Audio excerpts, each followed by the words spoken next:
नमस्कार। मैं वीके शास्त्री अपने चैनल के माध्यम से आप सभी दर्शकों का बहुत बहुत स्वागत करता हूं। दैत्यों के सेनापति राहु 30 अक्टूबर 2023 को मंगल की राशि मेष राशि को छोड़कर देवगुरु बृहस्पति की राशि मीन राशि में गोचर करने जा रहे हैं। राहु 12 अप्रैल 2022 से मेष राशि में ही गोचर कर रहे हैं। पिछले 15 माह से राहु का गोचर मेष राशि में है। मेष राशि अग्नि तत्व राशि है और राहु वायु तत्वीय ग्रह हैं। अग्नि और वायु के संयोग से आग भड़क जाती है। जब आग भड़कती है तो सब कुछ जलाकर राख कर देती है। मेष राशि के स्वामी हैं मंगल। मंगल राहु का संबंध बनने से अचानक से दुर्घटनाएं, चोट चपेट, आग से जलना, इलेक्ट्रिक शॉक लगना, लड़ाई झगड़ा होना और बड़े पैमाने पर देखें तो युद्ध की स्थितियां बनती हैं। सबसे बड़ी बात, मंगल राहु का संबंध हमारे सुखों को जलाकर राख कर देता है और यही हो रहा है आपके साथ पिछले 15 माह से। हालांकि ये राशि परिवर्तन 3 माह के बाद होगा, लेकिन ज्योतिष शास्त्र का कहना है कि जो ग्रह लंबे समय तक एक राशि में गोचर करते हैं वो राशि परिवर्तन से 1.25 माह पूर्व ही अपना फल देना शुरू कर देते हैं। और राहु तो एक राशि में 18 माह तक गोचर करते हैं। इसीलिए ये वीडियो पहले ही अपलोड कर रहा हूँ। इस वीडियो में यही चर्चा का विषय होगा कि राहु के राशि परिवर्तन करते ही आपको अपनी किन किन परेशानियों से राहत मिलने जा रही है, आपके जीवन में क्या क्या सुखद परिवर्तन होने जा रहे हैं।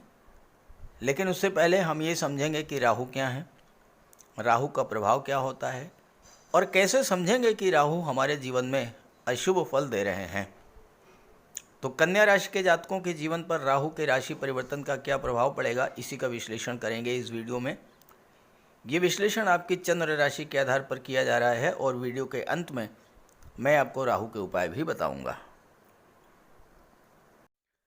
राहु को ज्योतिष शास्त्र में दैत्यों के सेनापति की संज्ञा दी गई है और हमारे जीवन की 60 to 70% समस्याओं का कारण राहु ही होते हैं।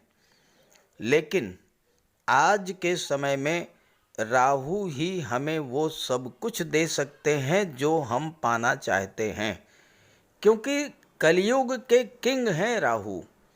राहु एक ऐसा ग्रह है जो अचानक से विपरीत दिशा से एक्टिवेट होकर कार्य करने लगता है। आपका कोई काम काफ़ी दिनों से नहीं हो पा रहा था, अचानक से राहु की अंतर्दशा या प्रत्यंतर दशा शुरू हुई, आपका वो काम एकदम से पूरा हो गया। राहु के भीतर अतीन्द्रिय शक्ति है और उसमें हर तरह के षड्यंत्र को समझने की क्षमता है, उससे निपटने की भी क्षमता है राहु में। राहु विदेश के भी कारक हैं और इसलिए जिनकी कुंडली में राहु अच्छा होता है वो विदेश जाते हैं, विदेश में बहुत अच्छा धन अर्जित करते हैं। आज की डेट में राहु, केतु, शनि और मंगल जिन्हें पाप ग्रह की संज्ञा दी गई है वही हमें जीवन में ऊपर उठाते हैं, धन वैभव देते हैं, मान सम्मान देते हैं और हर तरह का सुख भी देते हैं। इसलिए जब भी मनुष्य के जीवन में राहु की महादशा या अंतर्दशा शुरू हो, उस समय व्यक्ति को विशेष सावधानी बरतनी चाहिए। राहु का निरंतर उपाय करते रहना चाहिए ताकि राहु के शुभ फल प्राप्त हो सके। लेकिन यही राहु अगर कुंडली में अशुभ हुए तो तरह तरह के कष्ट देते हैं, बनते बनते काम बिगड़ जाते हैं। तो कैसे पहचाने कि कुंडली में राहु हमें अशुभ फल प्रदान कर रहे हैं, क्योंकि हर व्यक्ति तो ज्योतिष का ज्ञाता होता नहीं है। तो कैसे पता लगेगा कि राहु हमारी कुंडली में हमें अशुभ फल दे रहे हैं। देखिए, कुछ लक्षण मैं आपको बता रहा हूँ। अगर राहु खराब हों तो सबसे पहले तो हमारी मानसिकता को खराब कर देते हैं। मन में लगातार नेगेटिव फीलिंग्स आती हैं, एक अनजाना सा भय हमेशा बना रहता है। राहु हमारी सोच को नेगेटिव कर देते हैं। हमें ये लगता है कि हम जीवन में कुछ कर ही नहीं सकते। मन में भ्रम की स्थिति पैदा होती है और हम रस्सी को भी सांप समझकर उससे डरते रहते हैं। अगर आपके साथ लगातार चीटिंग हो रही हो, लगातार धोखा मिल रहा हो, सरकार से जुड़े कार्यों में लगातार असफलता मिल रही हो, किसी भी काम में मन न लग रहा हो, अचानक से अशुभ घटनाएं आपके जीवन में घटित होने लगें, तो आप ये समझ जाइए कि राहु आपके जीवन में खराब फल दे रहे हैं और तुरंत राहु का उपाय कीजिए। इसके अलावा राहु खराब हो तो घर में कबाड़ जमा होने लगता है, खास करके इलेक्ट्रिक आइटम्स का कबाड़। राहु पारिवारिक जीवन को खराब कर देते हैं, पति पत्नी के संबंध खराब कर देते हैं, आपस में भ्रम और गलतफहमी की स्थिति भी बना देते हैं। राहु शुभ कब होता है, अब ये भी समझ लें। जब कुंडली में केंद्र के भाव या त्रिकोण के भाव में गोचर करें और अकेले गोचर करें। केंद्र के भाव 1, 4, 7, दशम भाव को विष्णु स्थान कहा जाता है, पंचम और नवम भाव को लक्ष्मी स्थान कहा जाता है। और अगर राहु इन भाव में अकेला ही गोचर करे तो राहु अपनी महादशा, अंतर्दशा या प्रत्यंतर दशा के दौरान अत्यंत शुभ फल प्रदान करेंगे और आपको रंक से राजा भी बना देंगे।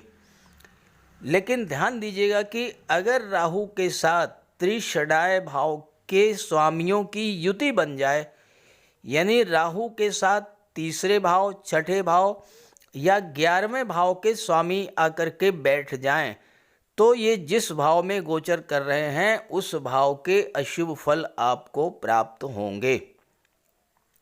लेकिन ध्यान दीजिएगा, कुंडली का दशम भाव इसका अपवाद है। दशम भाव में राहु हो और उनके साथ त्रिषडाय भाव के स्वामी भी बैठे हों, तब भी राहु शुभ फल ही देगा। तो इसी आधार पर विश्लेषण करेंगे कि अलग अलग राशि के जातकों को महाबली राहु क्या फल प्रदान करेंगे। तो ये है कन्या राशि के जातकों की कुंडली।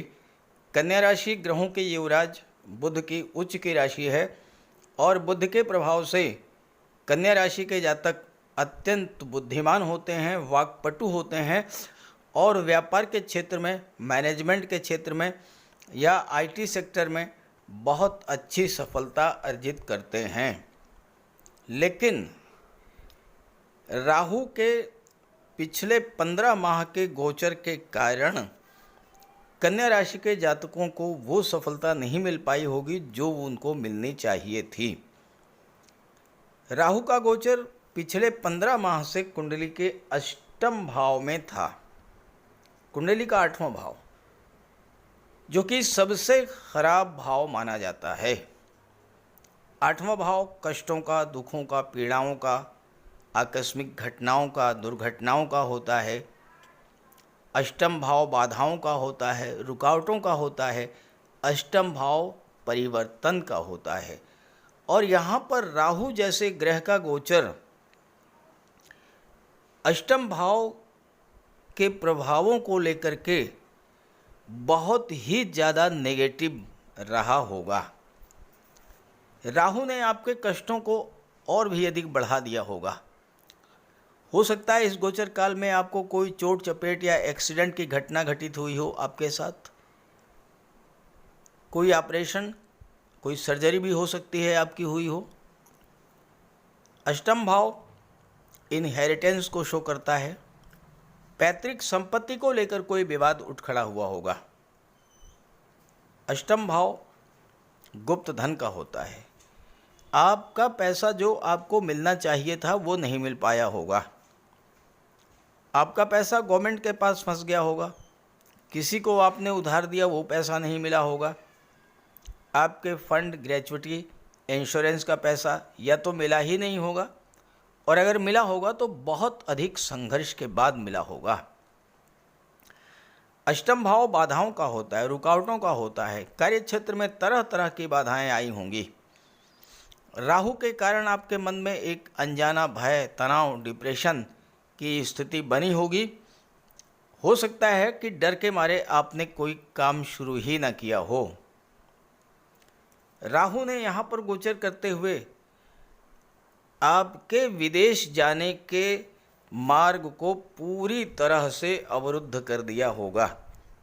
राहु विदेश के कारक हैं और राहु की दृष्टि विदेश के भाव पर पड़ी।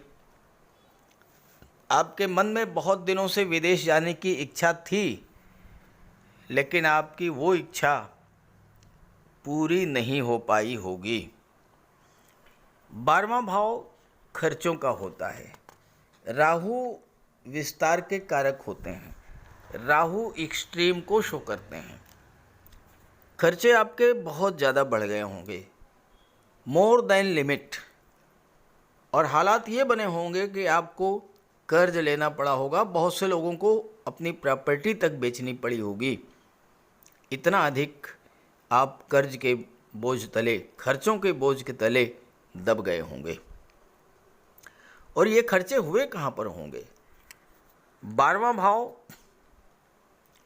अस्पताल का होता है, 12वां भाव कोर्ट कचहरी का होता है, और आपके जो पैसे हैं वो कोर्ट कचहरी या अस्पताल के चक्कर लगाने में ही खर्च हुए होंगे।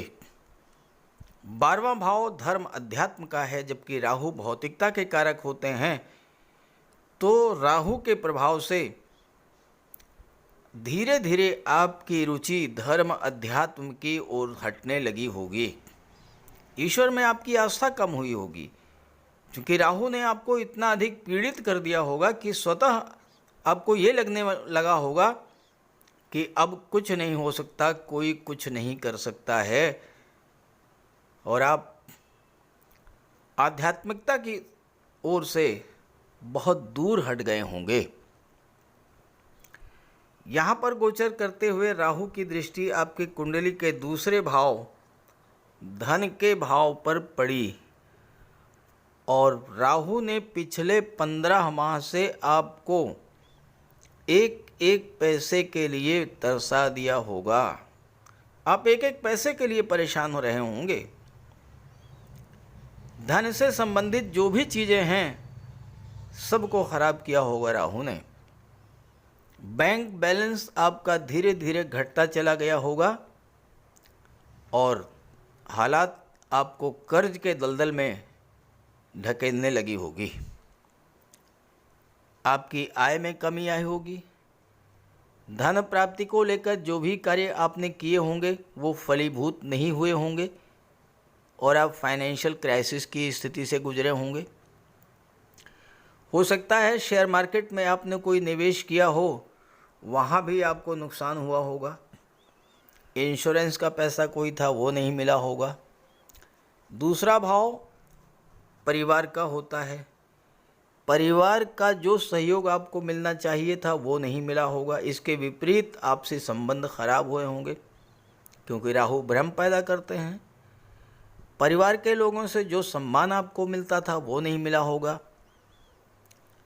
धन संबंधी समस्याओं ने आपको परेशान किया होगा। दूसरा भाव वाणी का होता है, और राहु वाणी को दूषित कर देते हैं। आपके बहुत से काम आपकी वाणी के कारण ही बिगड़े होंगे। कहना कुछ और चाह रहे होंगे आप, सामने वाला कुछ और ही समझ रहा होगा, और आपका काम बिगड़ गया होगा। मंगल की राशि में गोचर करने के कारण आपको अक्सर क्रोध आया होगा, और राहु ने इस क्रोध को कई गुना बढ़ा दिया होगा, क्योंकि राहु विस्तार के कारक हैं। इससे आपके रिलेशंस और भी ज़्यादा खराब हुए होंगे। राहु की दृष्टि कुंडली के चतुर्थ भाव पर पड़ी। चतुर्थ भाव क्या होता है? सुख भाव। भौतिक सुख सुविधाओं का, माता का, मातृभूमि का, प्रॉपर्टी का, वाहन का। 12 अप्रैल 2022 को मेष राशि में गोचर करते ही राहु ने पहला काम तो यही किया होगा कि आपके सुखों को जलाना शुरू कर दिया होगा। सुखों में कमी आने लगी होगी और मानसिक चिंता तनाव बढ़ने लगा होगा। आपकी मानसिक शांति खो गई होगी। घर में सुख सुविधा के साधन होते हुए भी आप उसका आनंद नहीं ले पाए होंगे। कोई ना कोई प्रॉपर्टी विवाद जरूर खड़ा हुआ होगा। भूमि भवन वाहन खरीदने की इच्छा थी, वो नहीं खरीद पाए होंगे, और अगर किसी तरह से खरीद भी लिया उसका सुख नहीं मिला होगा। हो सकता है किसी कारण से आपको मातृभूमि से दूर जाना पड़ा हो, और चूंकि राहु विदेश के कारक हैं तो विदेश भाव पर दृष्टि भी डाल रहे हैं, तो ऐसे में आपको मातृभूमि छोड़नी पड़ी होगी। हालांकि विदेश में जाने पर भी आपको वो सुख वो सुकून नहीं मिला होगा जो आप पाना चाहते थे। चौथा भाव जनता का होता है। अगर आप राजनीति से जुड़े हुए थे तो वहाँ भी आपको बहुत ज़्यादा अप डाउन्स झेलने पड़े होंगे। जिस मान सम्मान के अधिकारी हैं आप, वो आपको नहीं मिला होगा, और माता से या तो संबंध खराब हुए होंगे या माता का स्वास्थ्य खराब हुआ होगा। अब ये स्थितियां पिछले 15 माह से आपके जीवन में चल रही हैं। 30 अक्टूबर को राशि परिवर्तन करेंगे राहु, और राहु राशि परिवर्तन करके मीन राशि में कुंडली के सप्तम भाव में आ जाएंगे। अब देखिए, राहु के यहाँ से हटते ही क्या क्या सकारात्मक परिवर्तन आपको मिलेंगे। देखिए, पहली बात तो ये है कि जैसे ही यहाँ से राहु हटेंगे, देवगुरु यहाँ पर बिल्कुल अकेले स्वतंत्र रूप से अपना फल देने में सक्षम हो जाएंगे। राहु का प्रभाव समाप्त हो जाएगा।